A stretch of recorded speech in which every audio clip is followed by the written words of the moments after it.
සුබ දවසක් වේවා සීලුම දෙනාට. අද අපි කතා කරන්නේ 2024 A level accounting paperේ MCQ වල කීවෙනි එකද අපි කතා කරන්නේ අද 18 වෙනි MCQ එක. හරිනේ. එතකොට මේක යන්නේ මුදල් ප්‍රවාහ ප්‍රකාශ ප්‍රමිතියට අදාළව යන්නේ. කියන්නේ LKS 7. හරිනේ. අපි බලමු ඉල්ලන්නේ මොකද්ද කියලා. මෙන්න මෙතන බලන්න LKS 7. ඒ ගැටලුවක් නෑ LKS 7 මුදල් ප්‍රවාහ ප්‍රකාශනය අඳුරනවානේ ප්‍රමිතියට අනුව 24/3/31 දිනෙන් අවසන් වර්ෂය සඳහා ඒ කියන්නේ අපේ අවුරුද්දට හොඳට බලන්න ආයෝජන ක්‍රියාකාරකම් වලින් ආයෝජන විතරයි හරිනේ ආයෝජන ක්‍රියාකාරකම් වලින් ඇති වූ ශුද්ධ මුදල් ගලා ඒම ඇලගිරක් ගලා යාම දහස් වලින් හරිනේ මොකද්ද LKS 7 මුදල් ප්‍රවාහ ප්‍රකාශ ප්‍රමිතියට අනුව 24/3/31 දිනෙන් අවසන් වර්ෂය සඳහා ආයෝජන ක්‍රියාකාරකම් වලින් ආයෝජන විතරක් ඇති වූ ශුද්ධ මුදල් ගලා ඒම ගලා යාම හොයන්න ඕනේ. එතකොට ආයෝජන ක්‍රියාකාරකම් වලට එන්නේ මෙන්න මේවා. ජංගම නොවන වත්කම් සම්බන්ධ. ගොඩක් වෙලාවට ඒවා එන්නේ හරිනේ. ජංගම නොවන වත්කම් සම්බන්ධ කේස් තමයි එන්නේ. ඒ කියන්නේ මෙහෙමයි එන්නේ. මුදල් ප්‍රවාහ ප්‍රකාශයේදී මුදල් එන්න යන්න ඕනනේ. මුදල් ගලා යාමක් හෝ ගලා යාමක් වෙන්න ඕන. මොනවා සම්බන්ධවද? ජංගම නොවන වත්කම් සම්බන්ධ. අවුලක් නැහැනේ. හරි. එහෙනම් අපි යමු තොරතුරු වලට. මෙතන කියනවා 24/3/31 දිනෙන් අවසන් වර්ෂය සඳහා සීමිත සචින් පොදු සමාගමේ පහත ගනුදෙනු සිදු වී ඇත. ඔන්න පළවෙනි එක. හැමතිස්සෙම බලන්න ඕන සල්ලි එනවද යනවද? මෙන්න මේකෙන්. හරිනේ? ඔන්න. 2000කට යන්ත්‍රයක් අත්පිට මුදලට මිලදීගෙන ඇත. අත්පිට මුදලට කියන්නේ සල්ලි ගෙවලා යන්ත්‍රයක් අරන්. දැන් මේකේ හරබර කොහොමද යන්නේ? මම මෙතන යනවා වටිනාකම. මෙතන දැන් ආයෝජන ක්‍රියාකාරකම් මම සෙට් කරනවා. ආයෝජන ක්‍රියාකාරකම් වටිනාකම් තීරුවකුත් දාගමු. හරිනේ? ඊට පස්සේ ඔන්න 2000කට යන්ත්‍රයක් අත්පිට මුදලට මිලදීගෙන ඇත. මේකට එනවද නැද්ද? එනවා මේ. ඕකේ හරබර කොහොමද යන්නේ? මුදල් ගෙවලා යන්ත්‍රයක් ගන්නවා. එහෙනම් මුදල් පාලන බැර. මුදල් පාලන බැර 2000යි හර වෙන්නේ කොහෙටද? යන්ත්‍ර හර වෙනවා. එහෙනම් යන්ත්‍ර ගිණුම හර.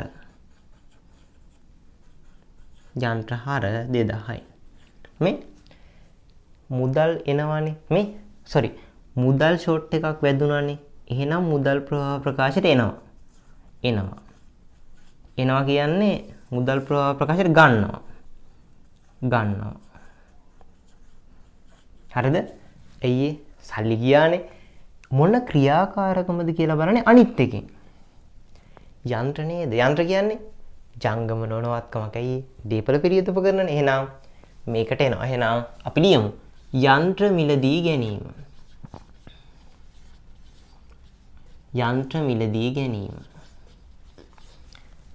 2000යි. 2000 දැම්මා. සල්ලි එනවද යනවද? මුදල් බැරනේ සල්ලි යනවා. එහෙනම් සල්ලි යන හින්දා අඩු කරන්න ඕන. හොරක් නෑනේ. හරි. ඊට පස්සේ ඊළඟට යන්න. ඔන්න ඊළඟ අමුතුයි. ධාරණ වටිනාකම 3600ක් ඌ කාර්යාල උපකරණයක් 600ක් ලාභයක් සහිතව අත්පිට මුදලට විකුණා ඇත. අවුලක් නෑනේ. ඔන්න. මේකේ එක එක ෂෙඩියුල් තියෙනවා. මම මෙහෙම පහසු ෂෙඩියුල් එකක් හදන්නම්. මේ බලන්නකෝ. මේකේ අර විකිණීමේ ලාභය හෝ අලාභය ගන්න කොහොමද කියලා මම කියන්නද? ඔය මැෂින් එකක් හරිද? මැෂින් එකක් ඒ කියන්නේ දීපල පිරියත උපකරණ විකිණීමේ ලාභය. විකිණීමේ ලාභය හොයන්නේ දැන් අතන ලාභයක් තියෙනවානේ. හොයන්නේ විකුණුම් මිලෙන්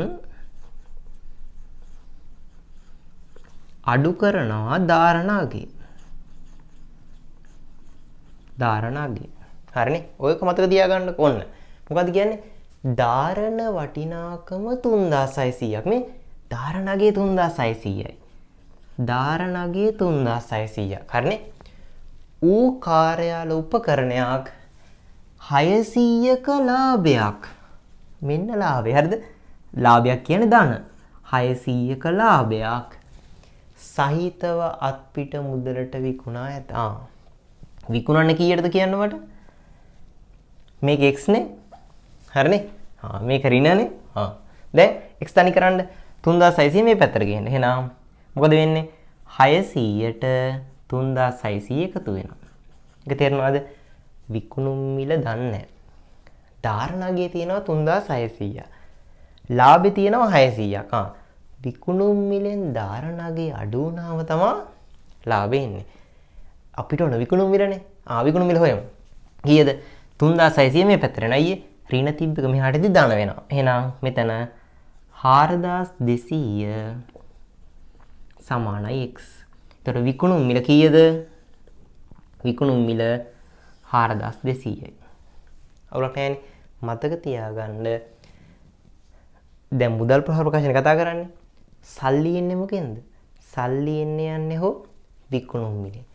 ලාභෙන් සල්ලි එන්නේ යන්නේ මුදල් ප්‍රවාහයක් නැහැ. ධාරණගේ මිලෝරහක් නැහැ ඔහේ තියෙනවා. ඒ කියන්නේ ශුද්ධාගේ. ඒකෙනු සල්ලි එන්නේ යන්නේ මුදල් ප්‍රවාහයක් වෙන්නේ සල්ලි ෂොට් එකක් වදින්නේ විකුණුම් මිලෙන්. අයියේ මේ අත්පිට මුදලට විකුණා ඇත. සල්ලි හම් වෙනවා කීයද?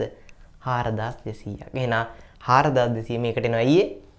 විකුණන්නේ කාර්යාල උපකරණයක්. හරිනේ. එහෙනම් මෙතන කාර්යාල උපකරණ විකිණීමෙන් ලද මුදල්. විකුණලා හම්බෙච්ච සල්ලි ටික විතරයි දාන්නේ. හරිනේ. එහෙනම් විකිණීමෙන් ලද මුදල් කීයද? 4200ක්. දැන් සල්ලි හම්බෙනවනේ. ධන විදියට දාන්න ඕන. දැන් අලින් එකේ සල්ලි ගියා. ඍණ විදියට දැම්මා. සල්ලි එනවනම් ධන විදියට දැම්මා. හරි. ඒක තමයි ටිකක් අමාරුම තියෙන්නේ. හරි. ඊළඟට යමු. කල්බදු ගිවිසුමක් යටතේ වසර 5ක කාලයක් සඳහා මෝටර් රථයක භාවිත අයිතිය ලබාගෙන ඇත. ලීස් එකක් දාලා අරගෙන. හරි. ඊට පස්සේ මෙම භාවිත අයිතිය සහිත වත්කමේ පිරිවැය 4500යි. හරිනේ. ඊට පස්සේ මෙම පිරිවැය තුල 1000ක් වූ මූලික ගෙවීමක් ඇතුළත් වේ. ඒ මොකද්ද? මේ බලන්න. මෙහෙමයි ෂෙඩියුල් යන්නේ.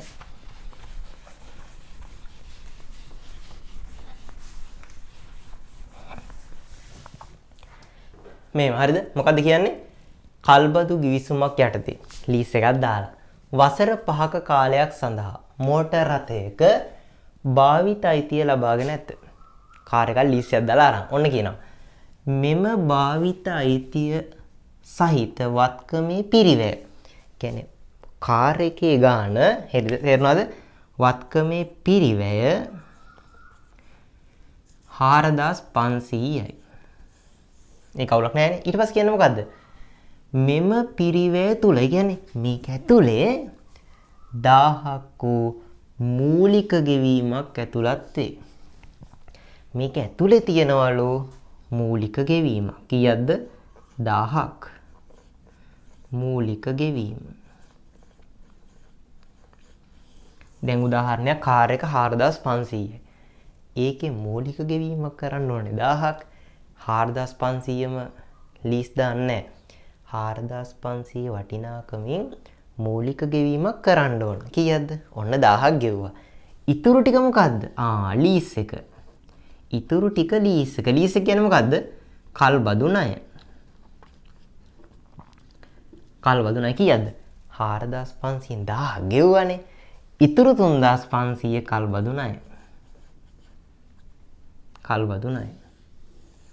හරිද? මූලික ගෙවීම දිස්සරහන කොහොමද යන්නේ? ඒක ලියාගමු. ඔන්න.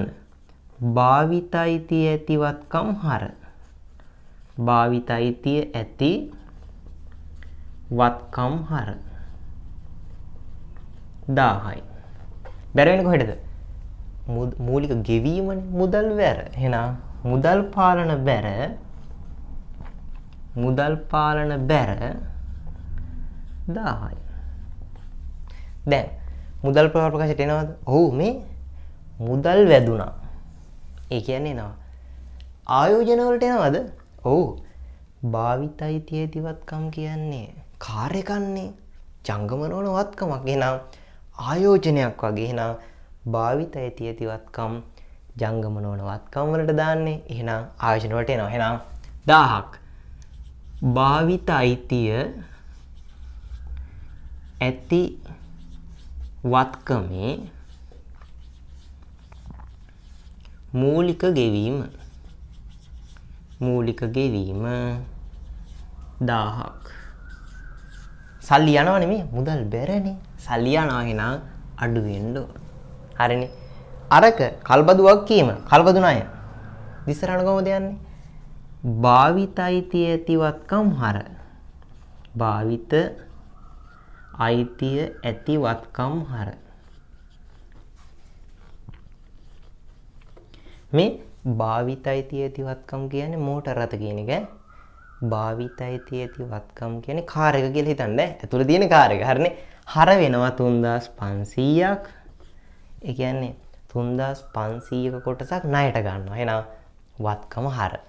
බැර වෙන්නේ කල්බදු ණය. කල්බදු ණය හිමි.